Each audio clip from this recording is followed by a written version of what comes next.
सरदार वल्लभ भाई पटेल। विट्ठल भाई पटेल के छोटे भाई सरदार वल्लभ भाई पटेल का जन्म भी अपने करमसद गांव में ही 31 अक्टूबर सन 1875 को हुआ। प्रारंभिक शिक्षा के बाद उन्होंने वकालत पास की। 1908 में पत्नी का देहांत होने के बाद ही वे विलायत गए और वहां से बैरिस्ट्री पास करके लौटे। अहमदाबाद में उन्होंने वकालत प्रारंभ की। बैरिस्टर के रूप में प्रख्यात होने के साथ ही गुजरात सभा के कार्यों में सम्मिलित होने के कारण सरदार पटेल का सार्वजनिक जीवन प्रारंभ हो गया।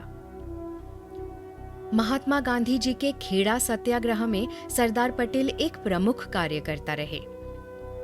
असहयोग आंदोलन प्रारंभ होते ही उन्होंने बैरिस्ट्री को सदा के लिए तिलांजलि दे दी। असहयोग आंदोलन में, बोरसद के ताजिरेकर विरोधी सत्याग्रह में और नागपुर के झंडा सत्याग्रह में सरदार ने अपनी अद्भुत नेतृत्व शक्ति का परिचय दिया। गुजरात विद्यापीठ की स्थापना उनके ही परिश्रम का परिणाम है। सन 1942 में भारत छोड़ो आंदोलन की कांग्रेस ने घोषणा की। सभी कांग्रेस कार्य समिति के सदस्य पकड़ लिए गए। लगभग 3 वर्ष अहमदनगर के किले में नजरबंद रखने के बाद वे छोड़े गए। इस नजरबंदी से छूटते ही सरदार पटेल ने भारत छोड़ो के बदले एशिया छोड़ो की ललकार की। अंततः सन 1946 में अंतरिम सरकार बनी।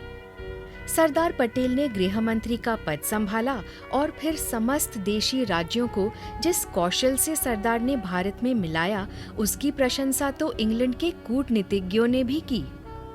सरदार पटेल लौह पुरुष कहे जाते थे और सचमुच वे अपनी दृढ़ता में लौह पुरुष थे। उनमें प्रभुत्व कूट कूट कर भरा था, लेकिन उनका प्रभुत्व निःशंस न होकर वात्सल्यपूर्ण था। भारत के इस लौह पुरुष के उठ जाने से पूरे देश ने अनुभव किया कि उसका एक प्रबल संरक्षक काल ने उससे छीन लिया।